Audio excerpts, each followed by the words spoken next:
I saw the text, and he says, I'm going to take the gloves off now. Well, as Doug described Fred, he's buff. He pumps iron. He's a big guy. He's basically a world-class wrestler. He didn't go to the Olympics, but that's not his fault. He could have gone. But anyway, this man on a soaking wet is lucky to be 150 pounds. And here is Fred saying, I want to take the gloves off. And he said, the proof is you're still in your house. Well, that's not proof of anything. Out here in Hawaii, they did put a moratorium on the foreclosures, and for a while anyway, and so no one really knows why they're still in their house. But Fred's trying to take credit for it, and that there is no documentation. And then I heard recently they were recalling people up saying that was now expiring and you had to put more money in the pot. So all I know is they promise a lot of help and don't deliver. My own brother-in-law, who Fred ran into in court on Maui, and saw my brother-in-law, who is a Hawaiian sovereign, just tie a judge into knots. I mean, they're there witnessing my brother-in-law do this, and afterwards he grabbed him and said, hey, I'm doing a seminar tonight. Why don't you come out and speak a little bit about being sovereign and how you deal in court? So my brother-in-law shows up over there and mentions to Fred that, hey, I've got a lot of legal problems from being a sovereign, and Fred's like, no problem, I'll show you how to sue. I'll show you how to take on the county and the city and everything else. And so he says, just give me all your paperwork. Well, I had my brother-in-law fax it to me. I flew to Oahu because I live on Kauai, and I went to that big meeting that Doug was alluding to where they showed this video, Where's Doug? I saw all that. And at the end, I went up and I handed all the documents to Nina, who was standing right next to Fred. This is when Jack and Margie were there, and she said she'd take care of it. Well, my brother-in-law has never heard boo, not one thing. And I told him, I said, don't count on it. He's famous for not returning calls or helping people. Anyway, the last time I was in Vegas to see them, was they were putting on a seminar, and this is where they had Jack and Margie coming out, and I was very anxious to meet them. And Jack and Margie can verify this. About halfway through the seminar, I kind of quietly went over to their table, Jack and Margie's, and introduced myself and slid them a note because I'd already had some serious doubts about Fred and Nina, and basically let Jack and Margie know that I was involved with other sovereign-type people in Hawaii, and that if they wanted to meet them if they ever came out, I would do my best to help with that. And as soon as Fred and Nina saw that I was over at Jack and Margie's table, boy, did they make a beeline over there, like, let's intercept Paul. You see, I was already on their list because I wasn't this mindless follower. I admit I fell for him in the beginning, but I was still experimenting to see if it was real or not. And now I can know verify from inside that Paul was an enemy, and anybody's an enemy, and Fred explains it away. And I never asked about it, but then I became an enemy. You did, and he did everything to promote Doug as his best brother, and that backfired. Doug has got too much integrity. God bless you, Doug. Well, and you too, though. But I can confirm exactly. I was at the Vegas conference. I was at. I've been to probably 100 of Fred's classes. I'm embarrassed to say that. Mm-hmm. Well, one of my concerns was at that first or the last seminar in Vegas where they had Fred or Jack and Margie get up and speak for maybe 45 minutes, is I begin to think, they want to make themselves look good by having Jack and Margie around them. And it's just like using my own brother-in-law, who's quite famous on Maui for his stance as a sovereign. I mean, the local people know who he is, and so do a lot of the agencies over there. They leave him alone. He fishes where he wants to. He goes where he wants to.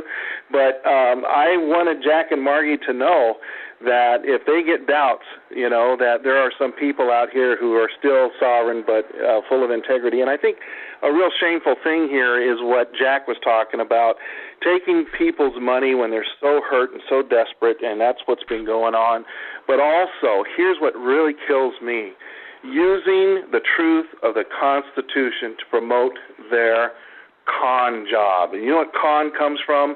Confidence. They gain your confidence, they suck you in, and then they get you.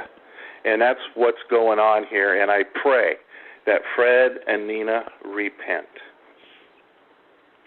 Yeah, and I can testify that I enrolled a number of people in the EFTs, and none of them worked. They're all reversed. You know, and that's dozens of people, friends and family. And unfortunately, I never took a cent from any of them, and I never asked for a cent, and I never told them to expect anything. And I said, Right. if it's, you know, if you win, if you're victorious, hey, then come look me up. Let's talk. But don't worry about it. And, you know, we're guinea pigs. And the whole thing about the EFTs is they appear to be a legitimate internal banking instrument. But how an external agent forces a lender to accept one of these at his whim is the question.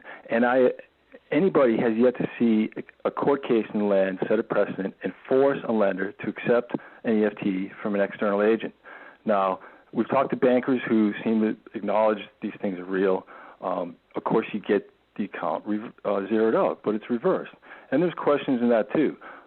But the thing is, how many people are versed in court? You're a rookie going in against seasoned veterans. You're going to be setting a precedent across the country. The chances of it are highly unlikely. You know, and if you ever look at the records around EFTs, the court records are sealed. So good luck. And Fred and Nina know this, and they're still leading people down the primrose path. So, you know, I think that sometimes they work. I have heard of two people, both. One had a car and one had credit cards with Wells Fargo. Wells Fargo appears to have accepted those EFTs. So, you know, best I can tell, maybe 2 or 3% of the people. Well, that's a crapshoot. I don't live in Vegas. I don't go for those odds. Some people I know live in Vegas. That would be Fred and Nina. They like the craps odds, apparently. So go for it. But they don't tell you that up front. And the fact of how you're going to make that instrument work, a negotiable instrument, in a court of law, you might not get thrown in jail for using it. That's a fact. I've seen people not get in trouble for using them. But to make it stick, show me the case. Cite the case law so we can look it up and then celebrate with, you know, because as everybody has said, we're not supposed to assume, presume. It's verify and validate. But when you start to verify and validate Fred and Nina, I mean, come on. At the end of 9 months, they're leaving at the end of a week on Oahu, and it's 5 minutes to the airport. They're leaving in their motorcade because they need to be protected. They're so popular out here now.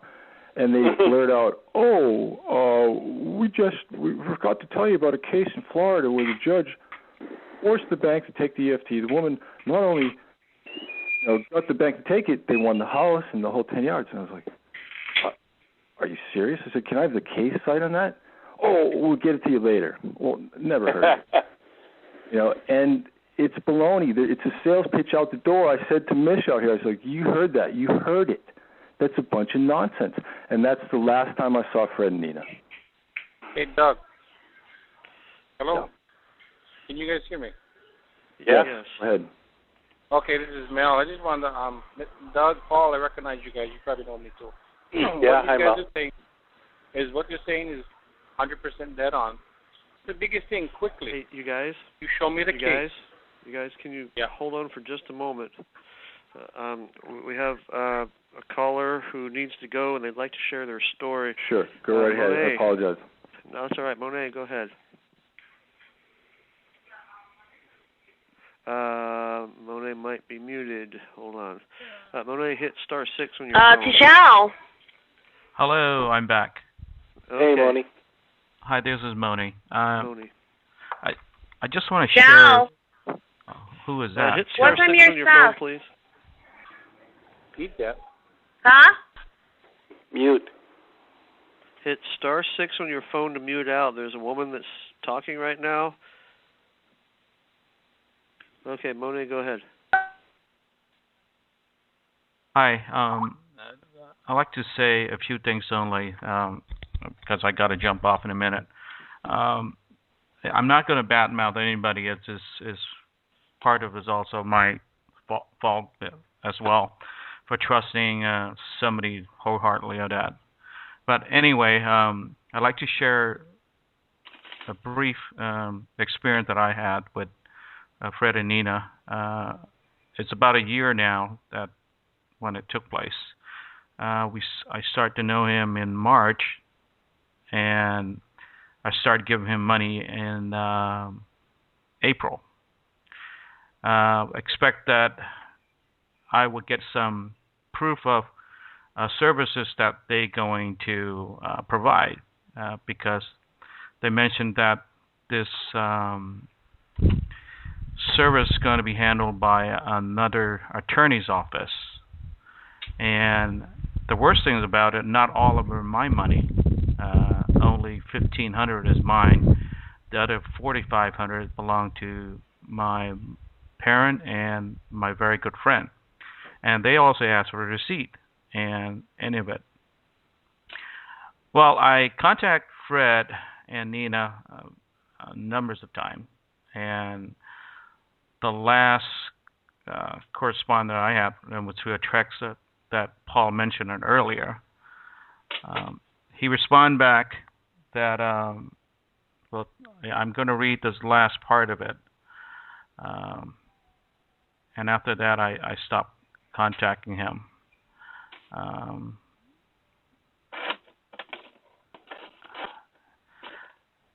He responded back that we are helping thousands of people. You are ungrateful. Why don't you start studying? I will get to your bean counting when I have a chance. You know, I did not charge you for anything. You only paid to have your sale on your house delayed. If you feel you have business with a sheriff in my area, go for it, asshole. What? Asshole. That's what he texts back. The guy that took $6,000 from me never get a receipt and called me name. I'm not very sure about who this person is. He claimed to be a God representative. Yeah. God's man. I don't know what kind of God he's representing. So I think I said enough. I'm out. Moni, do you want to tell the episode about the FBI? Oh.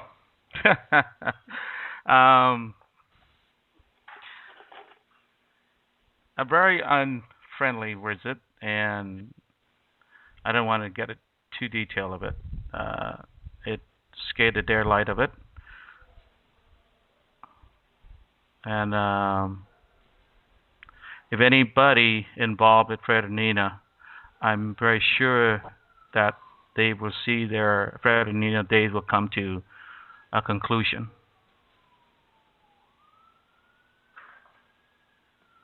That's all I like to share with that. Mm-hmm. So you were visited by the FBI?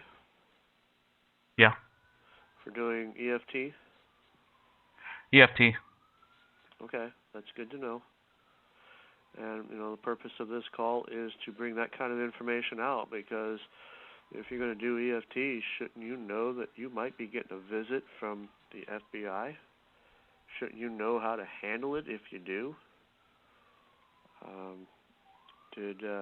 In the classes that you took, did you hear this subject being discussed openly? No. Okay. All right. Moni, thank you very much for sticking around and sharing your story. We appreciate it. Hey, what did the FBI agents ask you? I'd rather not go to that detail. Okay. It's something that I like to forget about it. Yeah. I had a personal friend having a similar encounter, but that's why I kind of would like to get offline and find out. Okay. Yes, do you know tell your how story. to get a hold of Doug? I'm sorry? Do you know how to get a hold of Doug? I gave my number. Yeah. Yeah. Hey, Doug, so that's email. Yeah. Yeah. Can you pass it to me, Mel? Doug, can you pass it to Mel? Who is speaking? Sure. I'll talk to somebody I know. Who is speaking? That's Mel. That's Mel Horner in... Hold on. Doug, you already gave your phone number out. You're probably going to get hundreds of calls. For the gentleman that wants Doug's information,